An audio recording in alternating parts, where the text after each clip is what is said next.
about 2/3 of those podcasts are produced by the network itself. So we own most of the real estate. I'm in the network. Others are kind of strategically chosen, locally produced podcasts, but also some strategic partnerships of organizations like Center City Partners here in Charlotte, which is a government city-run nonprofit entity that gets people and businesses to come to uptown Charlotte. Blumenthal Performing Arts, for an example, we do a lot of work with Blumenthal Performing Arts. They bring the Broadway plays like Wicked is playing here right now in Charlotte, and so they've got a podcast that talks about the performing arts in Charlotte. So some strategic partnerships like that, but we produce and operate 2/3 of the podcast on the network right now. The network is run by the parent company, Baltic Media, which is the company that my wife and I run audio and video production, live streaming events, and conferences specializing in events for nonprofit agencies. So let's talk about some facts and figures. Let's have a little quiz. So what do you suppose the number of podcasts currently, this is as of yesterday, the number of podcasts currently listed at Apple Podcasts? What do you suppose that number is? And I'll give you a couple seconds to think about it. It's in the millions, right? So there's 7 digits here. We know it's in the millions. It's actually, as of yesterday, 2,366,825 podcasts that are listed and currently available for the listening at Apple Podcasts. Now that's a lot of podcasts. Some people will say that's too many podcasts, but nobody ever says there's too many books or too much music or too many movies or whatever. So I don't necessarily buy the argument that there's too many podcasts. So let's ask this question now. What is the number of podcasts with more than 10 episodes and have published anything at all in the last 90 days? And again, this is as of yesterday. So the number of podcasts listed at Apple with more than 10 episodes and have published anything in the last 90 days. What do you suppose that number is? I'm going to give you a hint. It's not a 7-digit number. It's a 6-digit number. The number of podcasts with more than 10 episodes that have published anything at all in the last 90 days. That number is right around 250,000. Right, so more than 2 million podcasts listed on Apple. Right around 250,000 podcasts have published anything at all in the last 90 days. Now, some of those, granted, will be podcasts that maybe we already knew were limited runs. We produced a podcast for the Foundation of Carolinas about affordable housing that we knew was only going to be 8 episodes, and that there probably was going to be no follow-up. So we knew that was going to be 8 episodes. So podcasts like that don't necessarily count, right? But if you look at all the podcasts that are out there, that's a lot of kind of stuff just floating around on Apple Podcasts that, for whatever reason, the people who created that podcast just kind of left it. They just stopped.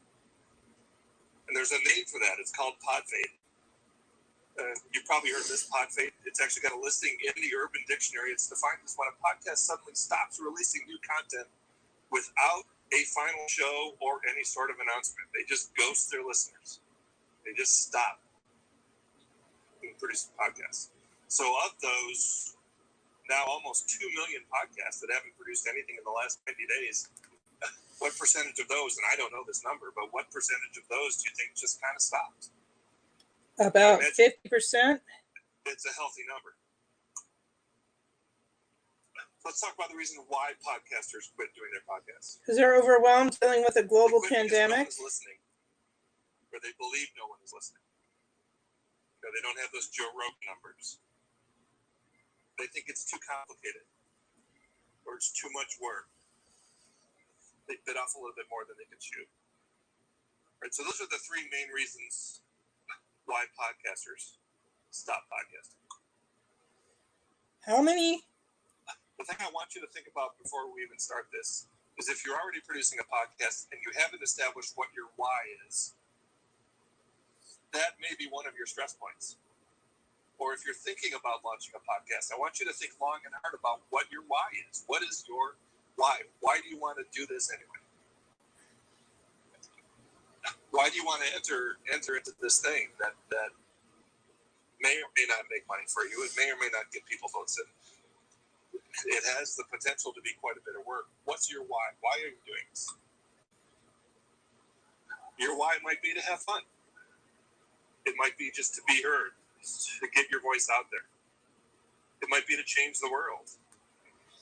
Your why might be to talk about the things that you like, or just to sit around and be funny with your friends, or to make money, or to grow your business. These are all perfectly legitimate whys to launch a podcast. And there's 100 other ones. Whatever your why is, I really want you to think about, if you haven't established why you're doing this already, really think about the reasons you're launching this to begin with. Because I want you to think about, along the way, when you feel yourself start to get burned out, I want you to remember why you started doing this in the first place.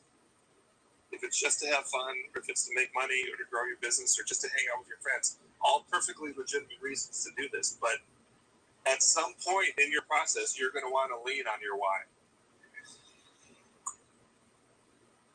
Right? So stay focused on your why. Maybe if you have to print it out on a thing and hang it, put it on a sticky note and hang it on your mixer or on your laptop or whatever it is that you need to do. Stay focused on why you started doing this in the first place. I also want you to think about what success means for you. What is a successful podcast? Is it personal gratification? Is it personal satisfaction? Is it just getting your voice out there so somebody hears what you have to say? Is it making $1 million a year? Is it finding an audience?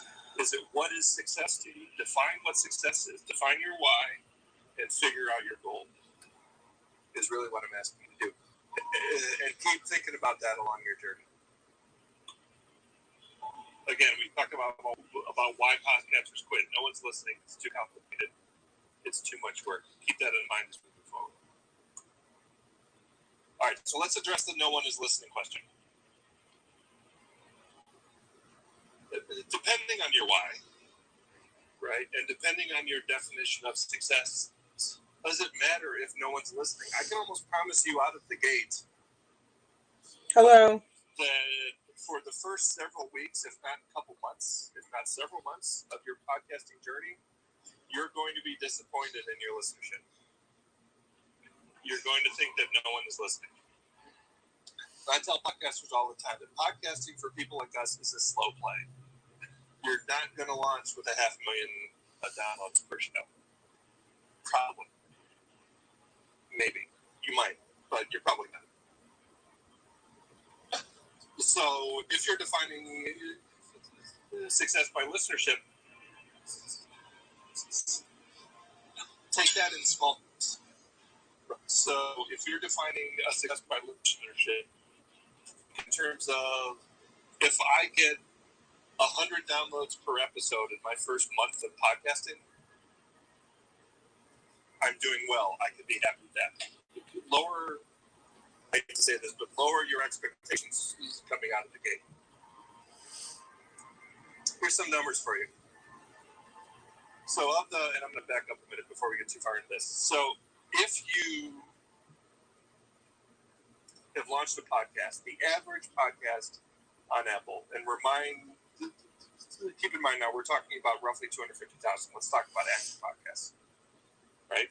The average podcast in what is a 44-day window, the average podcast gets roughly 128 downloads per episode in a 44-day window. That's what they did right here. Okay, this is according to Libsyn, and Rob Walsh from Libsyn has a great podcast. It's called The Feed. It's the official Libsyn podcast. He does a great job at breaking down kind of what's important about podcasting, what's going on in the industry. And this is some data he just came up with a little while ago. Right? So your monthly episode, if you get 128 or more downloads in the first 44 days, of an episode's existence, that's per episode, you're in the top 50% of all podcasts listed at Apple Podcasts.com or Apple Podcasts. So 128 podcasts is an absolutely reachable goal, and it's reachable early, and you're average. You're averaging at 128, right? If you get 1,000 downloads an episode in a 44-day window, you are in the top 20% of all podcasts listed at Apple Podcasts. If you've got 3,000, that number obviously continues to grow up. If you're at 7,000, I saw someone in the questions earlier saying that they are getting 7,000 listens per episode, and they want more. Of course, everybody wants more. But hey, you know what? You're already top 5% of every podcast listed at Apple. It's a pretty good place to be. If you're at 18,000, you're at about the top 2%. And if you're getting 32,000 per episode, you're in the top 1% of all podcasts at Apple. So temper your expectations, right? If you're getting over 128 downloads or listens, especially right out of the gate, you're already starting at the top of the curve, right? So you don't need, and again, it depends on how you define success, but you don't need a ton of listens to find success if this is how you define success. Right? So 128 downloads, you can get your friends and family to listen and get more than 128 downloads. And you'll already be in the top 50% of podcasts at Apple. And that's in the first month, right? So the metric is generally taken episodically in about 30 days. That's how you want to mention it. So really, if you think about it, people make a big deal out of the day they launch a new episode. Hey, this new episode's out. And then they forget to promote it a week later. Keep promoting those episodes. Keep promoting your new episodes, but keep promoting your old episodes too. As people find you, they'll go back and listen to your old episodes. So don't stop promoting episodes from 6 weeks ago. Promote. Talk about that again in a minute.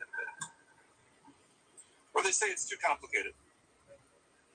Right? It's just too much. I didn't realize it was going to be this complicated to do that. It can be complicated. I saw an article at Inc.com the other day that said that people should get into podcasting because it's easy. Well, it's not really easy. It is a little bit complicated.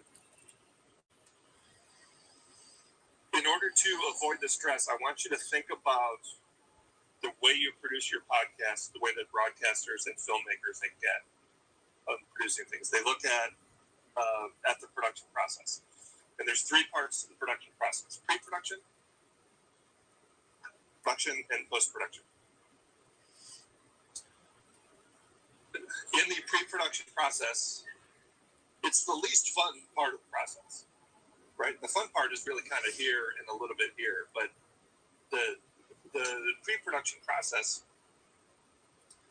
is where you're getting ready to go on vacation and you're figuring out all the things you need and everything you need to pack, and you're packing and you're getting all the details and where am I going to stay and making the reservations and how many miles can I go before I can get, right? So that's the least fun part of the process. Where are you tuning in from today?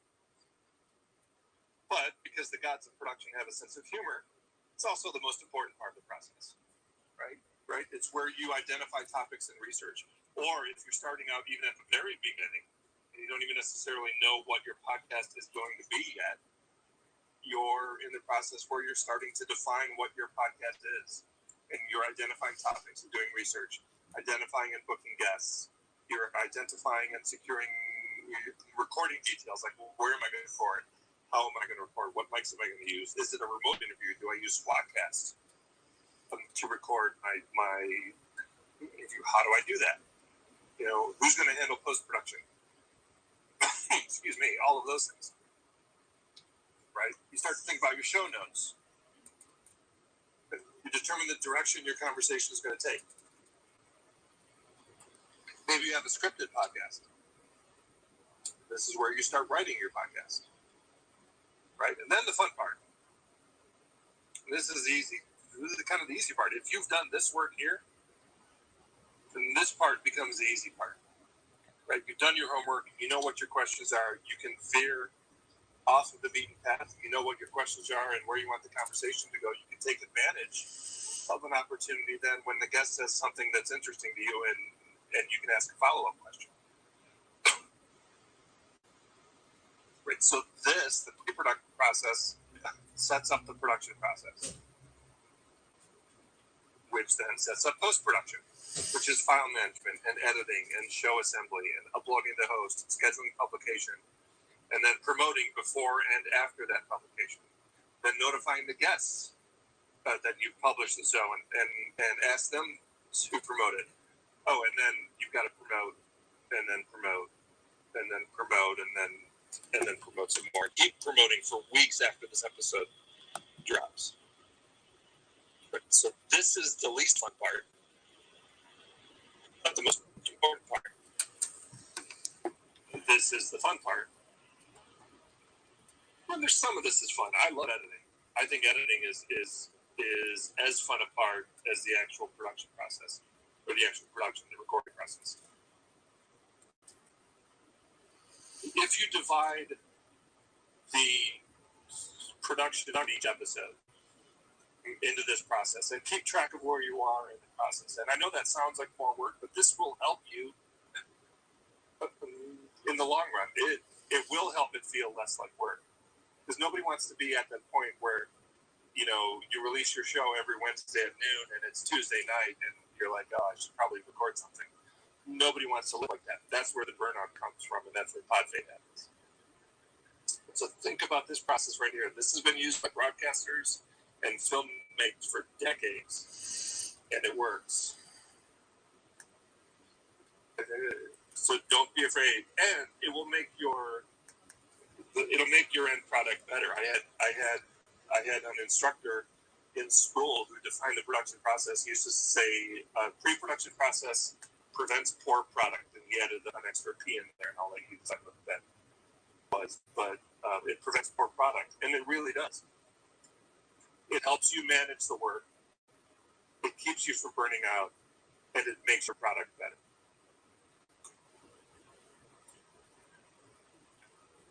Then there's the too much work camp. And yeah, again, okay, so podcasting is not easy. It is too much work.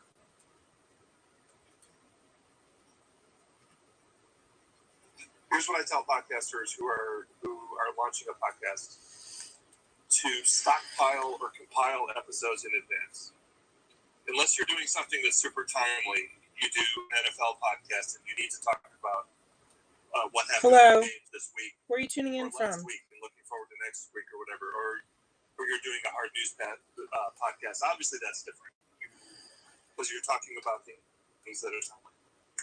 If not, though, I strongly suggest you compile 6 to 8 episodes in advance, maybe more if you can, maybe even think 10 episodes in advance. But 6 to 8 episodes in advance before you even think about dropping your first episode. Think about that. If you publish every single week and you have 6 episodes in the can already before you even drop one episode, and every other week you've got 12 weeks of podcasts already stockpiled, already edited, already done, potentially already scheduled. That's 3 months worth of podcasts, which then allows you to, God forbid, get the flu and miss a week, or go on vacation, or just find a week where, like, you know what, my plate is too full and I just can't produce a podcast this week. It's all right. I got 12 weeks worth of podcast stockpiled. I can take a week off, and it's not going to kill me, and I'm not going to feel guilty or feel under pressure to produce a show this week.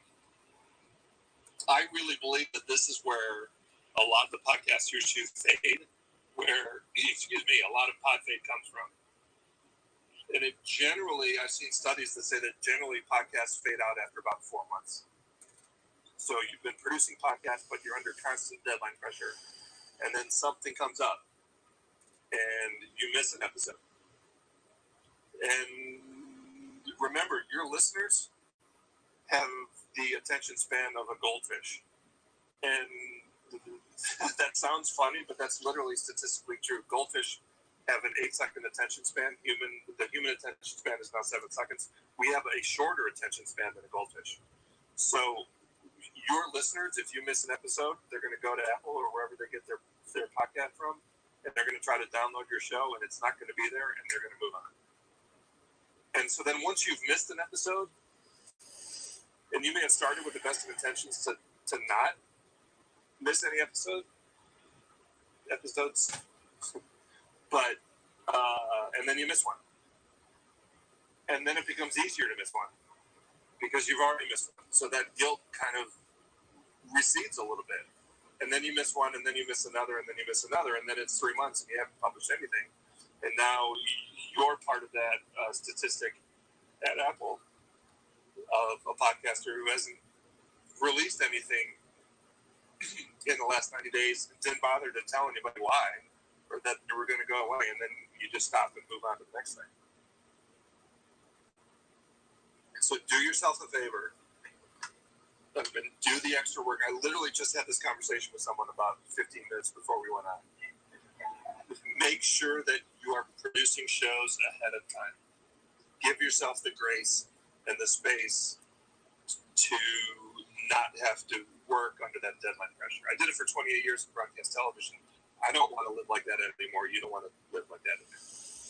Hello to the replay viewers. And there it is. Avoid that deadline pressure. The best way to do that is to compile episodes in advance. Complete them in advance. Schedule time away. So maybe you divide your podcast into seasons and take a couple weeks off. Release a best of episode in those a couple weeks off, or in the middle of that 3-month window where you've got things scheduled already, schedule a week in there where you can be away from your podcast. Again, give yourself the space and the grace to take some time off. It's supposed to be fun, right? Most of us are doing this as a hobby. There's something that's supposed to be fun, and we've got day jobs that are pressure filled enough. And we've got significant others who want to spend time with us and all those things. Schedule time away from your podcast. Take a vacation when you get traveling. And this is important. Don't focus on your numbers or reviews. Don't hang on every single number, or don't habitually check your numbers at Apple or at Libsyn or wherever it is that you're hosting. Don't focus on your numbers. I check numbers for the network and on the individual podcasts I'm involved with about once a month. I learned early on you will drive yourself absolutely nuts if you're focused on your numbers. You know, when you launch a podcast and it's been up for an hour and nobody's listened yet, you will drive yourself crazy. If you're consistent, and if you're doing good work, and if you publish, and if you're there when you tell people you're going to be there, people will find you. And you promote. You have to be a relentless self-promoter, but we all know that. People will find you. And when you check numbers once a month, there's a much bigger jump than if you're checking them every 27 minutes. Right? Every month, you see hundreds of new listeners. Right? Every 27 minutes, you're going to see 4 or 5 new listeners. And that's demoralizing. Don't focus on your numbers or your reviews. Right? Don't read your own headlines. And then finally, produce something you would listen to. It's supposed to be fun. So don't force yourself into producing something that you're not interested in, because if you're not interested in it, you're not going to give your best effort. You're not going to give your best performance. If it's something you're not interested in, why would somebody else be interested in listening to it? If you're producing something you're interested in listening to, you're going to be excited about talking about it, right? And I'll listen to anything that has a person talking enthusiastically about another thing, right? So produce something you would listen to. I promise that somebody else is interested in the same things that you're interested in as well. And we'll find it if you promote it well. So make sure you're interested in the things that you want to talk about. Again, this is supposed to be fun. Keep it that way. Make sure you're having fun in this process. Hello, where are you tuning in from? Just a reminder, the website, QueenCityPodcastNetwork.com. That's where you can find stuff about the website. You can reach me if you have any questions about anything, and we'll open up the floor for questions here in a minute. But my email address is brian@QueenCityPodcastNetwork.com. brian@QueenCityPodcastNetwork.com. Feel free to drop me a line anytime. I'm happy to talk about this stuff with you at great length. So drop me a line anytime. I wanted to drop this the quote too before we finish this part of the conversation. This is from Ernest Barbera. Ernest has a great last name, first of all, but he is a college professor, and the school he teaches for escapes me at the moment. But he says create not for the money, not for the fame, not for the recognition, but for the pure joy of creating something and sharing. If you can focus on that again, what's your why? How do you define success? Right. If you follow those two things, why and how you define success, you can continue to find the joy in anything that you're doing, even when it starts to feel like work. So I want to thank you very much for your time today, and for hanging out with us.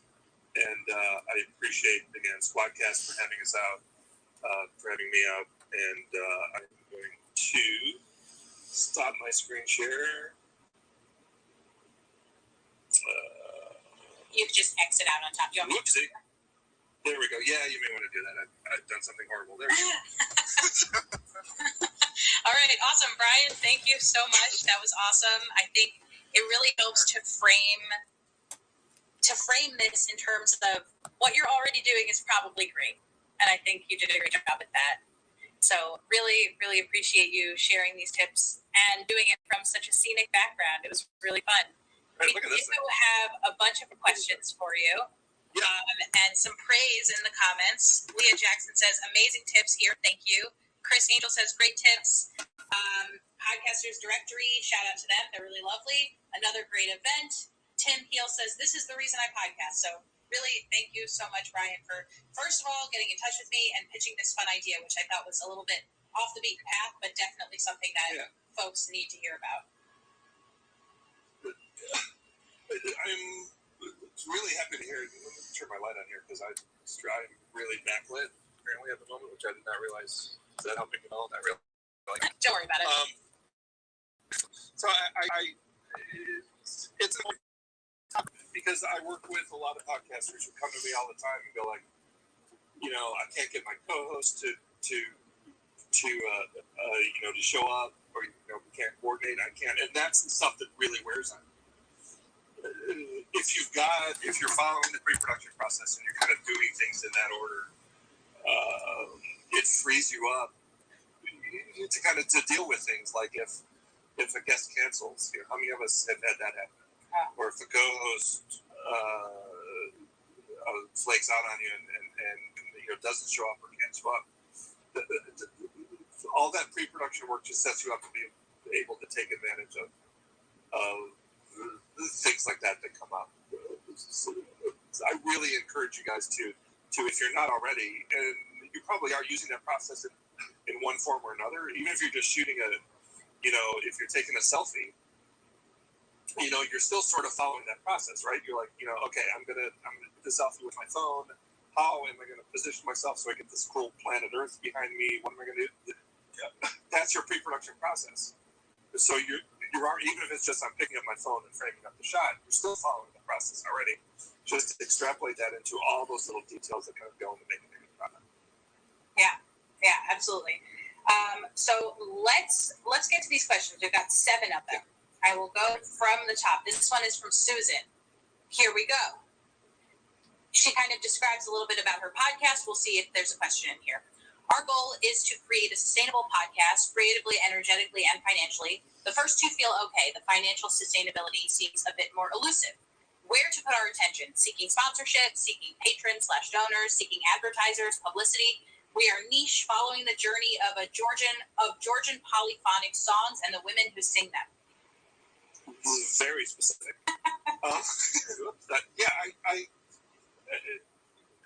I think, and I can't really answer this question for you, but you kind of have to gauge where you are in the podcasters, right? So you do have a very niche audience. So you could almost take, a sort of Patreon or NPR type approach where, you've got a small bunch of people who, once they find you, are what you're doing, because it doesn't exist anywhere else. So you might have an audience there that would be willing to spend $5 a month to listen to your podcast. That financial stability is always the hard part. I'm a huge believer in embracing local, because I think the general rule has been for a long time that you need 20,000 downloads an episode in order to even start approaching advertisers. That number may have changed a bit, but I think that you've probably got somebody right in your hometown, a small business, a restaurant, a realtor, or someone like that, who might be willing to pony up a couple $100 a month to reach a few hundred listeners even. So Hello, where are you tuning in from? That's really been kind of the model for the Queen City Podcast Network, is embracing what's going on local. I don't know how big a dent we can make in a global environment, but I think that you can have an impact in your own backyard if you kind of embrace what's going on locally. So you've got a very specific niche. I think that Patreon or an NPR model might be good for you. Again, it depends on your why and where monetizing falls in your list of priorities. And I will also add that, Brian, you have a speech that you like to give on hyperlocal isms, right? Yeah, I do. I've talked a little bit on a panel at Podfest right before the world shut down in 2020. And we talked a lot about the power of local. And like I said, you don't need 20,000 downloads per episode to make a little bit of money. I don't know that there's, here in Charlotte, there's a couple podcasts that probably... Whoa! Drop the phone. Sorry. And, we've been advertised, and in fact, North Carolina, we were 6 years old when North Carolina approached me and said, how do we get involved in the network? So there's a big impact available for you locally if you're just willing to kind of reach out and figure out what I do. Yeah. Next question comes to us from Tim, who says, I've been podcasting for just over a year and published 76 episodes and had just over 7,200 downloads. I don't want money to grow, maybe spend money. I don't want to spend money to grow my followers. How do I get more listeners? You have to kind of approach it like a multi-level marketing scheme, right? So you got to tell everybody and your family, and wear a shirt that says "Ask me about my podcast." Podfest. That shirt a couple years ago. It's just, you have to be a relentless self-promoter, and you're right. Paid social media advertising doesn't always work, especially on Facebook. It's super frustrating. But there are other ways, organic social media, using hashtags for particular topics, finding Facebook groups on the topics that you're talking about. Appearing on other people's podcasts is a great way to promote your own podcast. Also look for other podcasts around you who are kind of in the same place, and maybe come up with some sort of cross promotion, right? Where you produce a promo for your podcast that could appear in their podcast, and they produce a promo for their podcast that could appear in yours. Be creative. Don't be afraid to think outside the box like that. Podcasters love to work together, but they tend to be super siloed and a little bit competitive.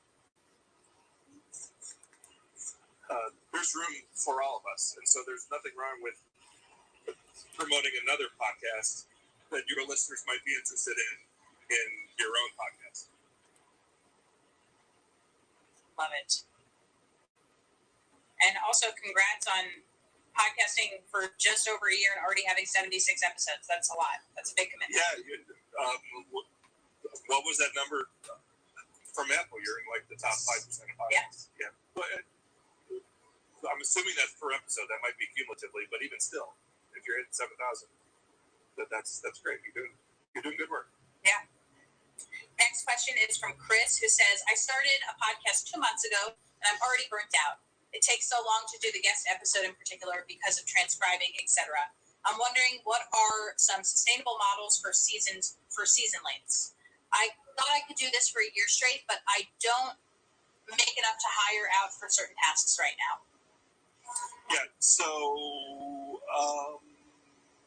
I would consider, if you haven't done this already, take a couple weeks and at least record a half dozen episodes. So that at least maybe, every day, every other day, whatever, you're recording an episode or two. So at least you're not, again, working under that deadline pressure. You're trying to get out of yourself. I would, transcription-wise, there's a service called Rev, rev.com, that has a, it's not always super accurate, but it's an automated transcription, and I'm not on the payroll at Rev by any means. We use it, and it's about 25 cents a minute for automated transcriptions.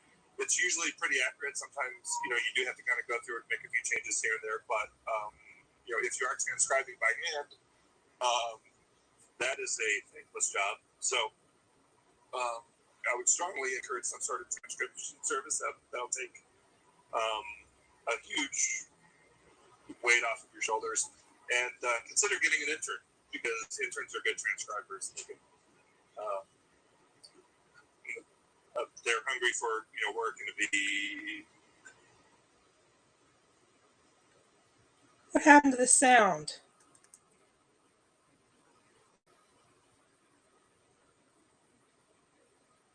Hello, what happened to the sound?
About a very specific thing, then maybe you have milked it dry.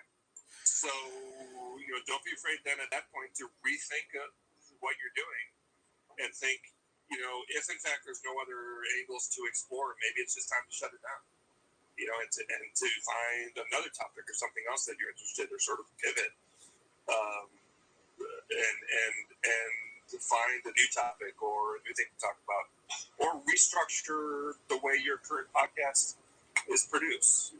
Maybe it was guest oriented. Maybe now you want to do some scripted things and get more in depth into something. So kind of shaking things up and reformatting your show is a really good way to breathe life into it as well. Yeah, I agree with that. I had a podcast that my co-host and I did for a little over a year. And after a little over a year, we decided that we could continue, but the quality would not continue to be as great as it once was because we were running out of topic ideas. And we said goodbye to it. We closed the podcast down. We had a really strong last episode, and then we closed it down because we realized we didn't need to do this forever. I think that's an important thing to realize is, like, why are you doing it? If you're doing it because it is your revenue source, amazing. Great. Yeah. If you are making enough money to live, then the content will come. Things will come to you. You can always start taking listener mail and responding to listener mail. You can go in a bunch of different directions, and feel free to let us know, SJ, what your podcast is about, and I can help you come up with some more lemons to squeeze. But if you just need a little break, amazing. You can take it because most likely you are not making your life savings from it. I hope. I don't know. Maybe you are. If so, great. Next question. Yeah, if you are, good for you. You're doing something right. Yeah. Next question is also from SJ. The very thought of relentless self-promotion sounds anxiety-inducing to me. Any tips? I love this question. I will definitely have something to add, Brian, after you.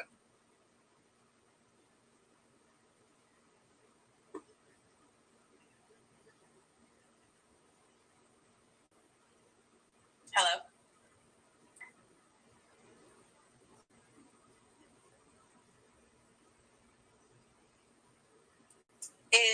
Am I stuck, but Brian is not, or vice versa? Please let me know in the chat. Thank you.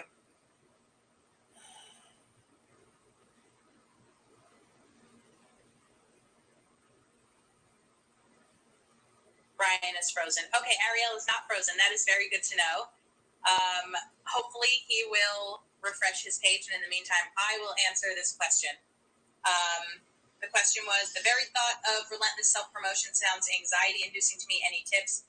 My tip for you, SJ, is that there is a good way to do it, and there's a really bad way to do it. And the bad way to do it is to just spam your link wherever people are asking for podcast recommendations. That's not quite self-promotion. Self-promotion is going on Twitter, going on Facebook, going on Instagram, going on your socials, and talking about what your podcast brings to the table, what people can learn from your podcast. It's about making great content surrounding the content that's in your podcast.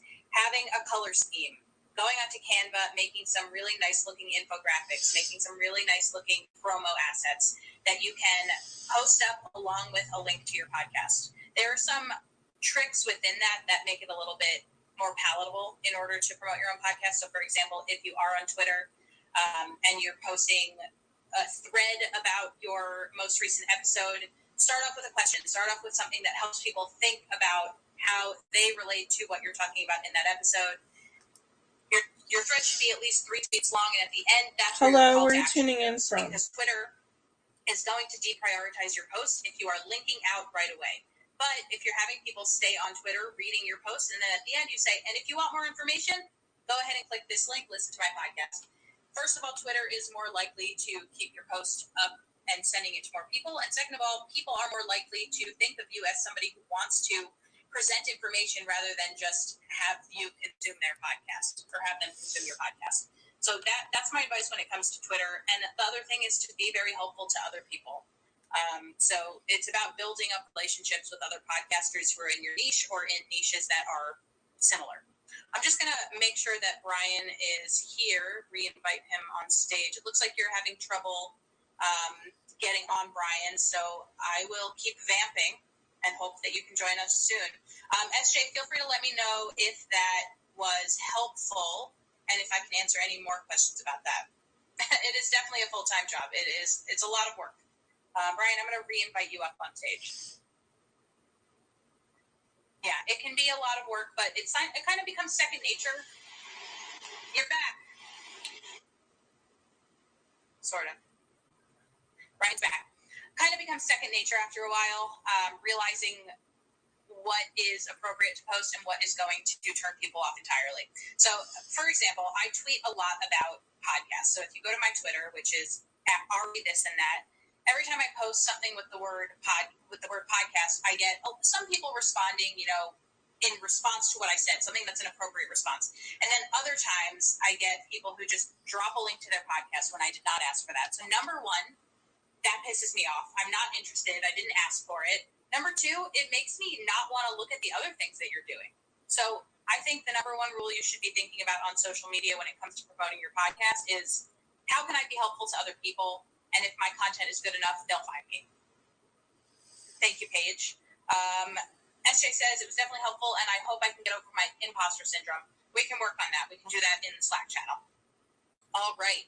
Some more questions, and then Brian, I will invite you back up onto the stage. Chris says, what would be ideal times during the year to take a break / take time off when people may not be listening to podcasts as much? That is a great question. Here we go. Let me just invite Brian back up on stage, and then I will begin answering. So there are some studies that show that people drop off listening around the holidays, November, Thanksgiving. There you are. Sorry about that. No worries. We're just answering a question about when is the best time to take a break for your podcast. Whenever you need it. Yep.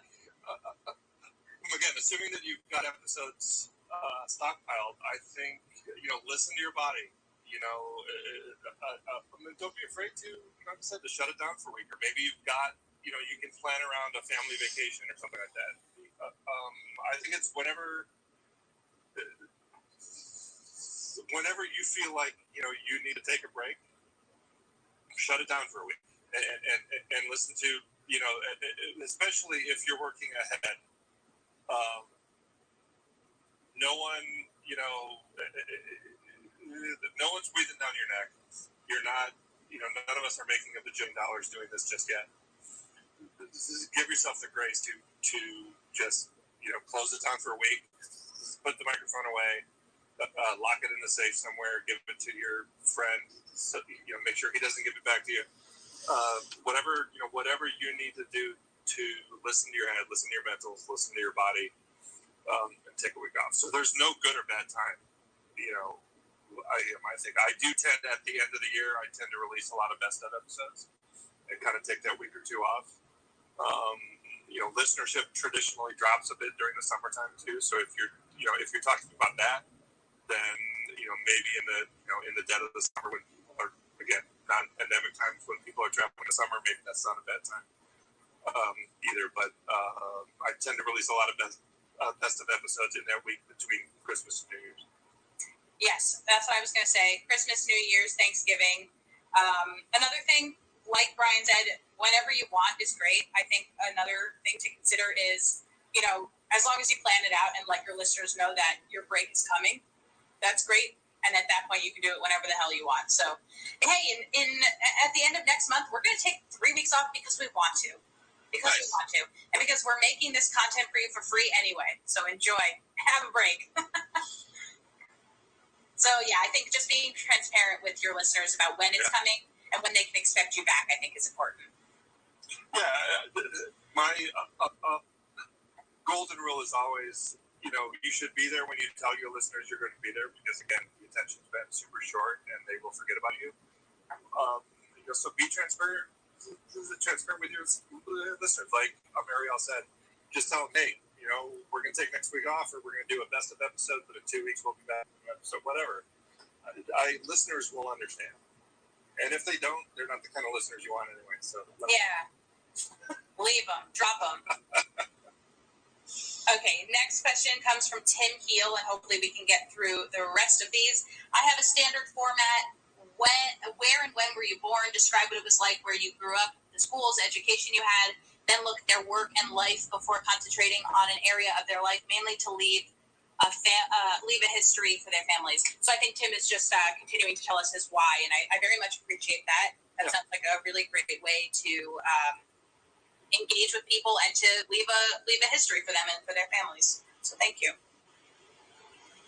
Really great question comes to us from Maddie from the podcast How to Do the Pod, which is a podcast about women enjoying cannabis. Please correct me if I'm wrong.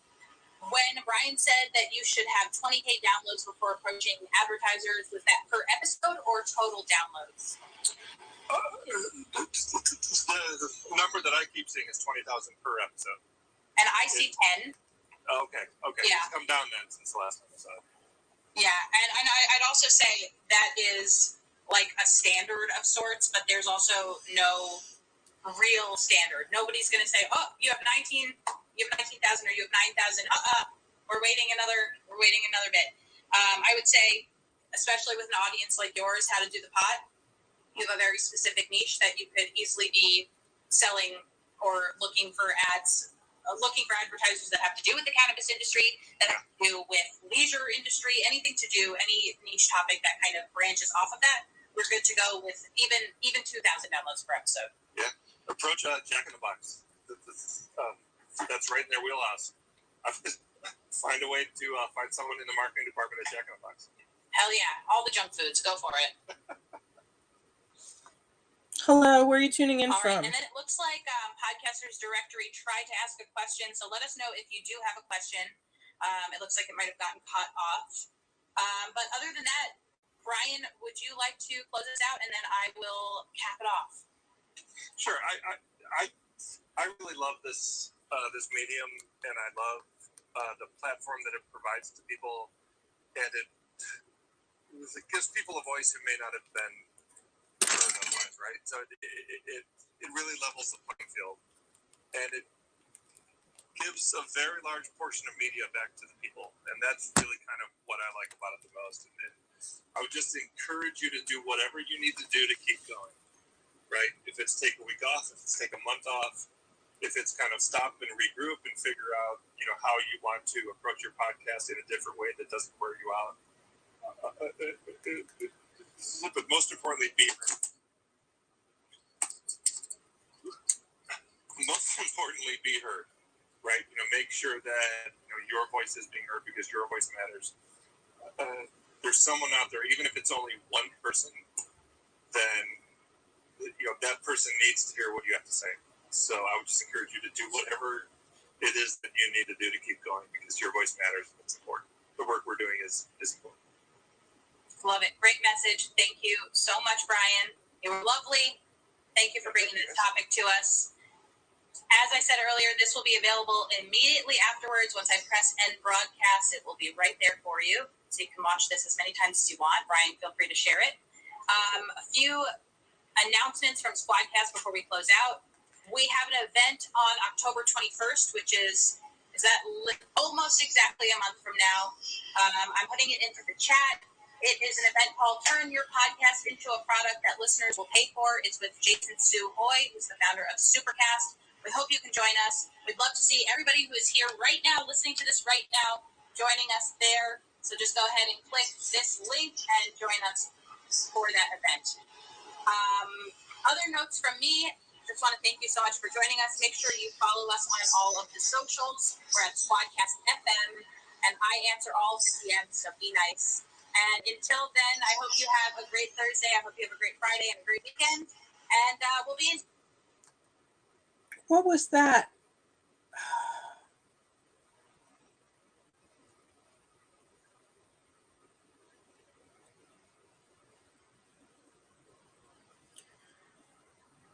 All right. Thanks for... What happened? Was murdered by their horrible sociopathic son. So again, all of that is alleged from John Walsh. But what do you guys think? In my head, All right, 100% thanks. they let him get away in some respects. 100%. They should be charged with obstruction of justice. Again, this is my speculation. How fishy does something have to smell before we're like, yo, Jeff? Have a good day. Let me address that first. Yeah. Being a parent, Yeah. Thanks for listening with I me. don't know that I wouldn't do the same thing. Fair. Right? In my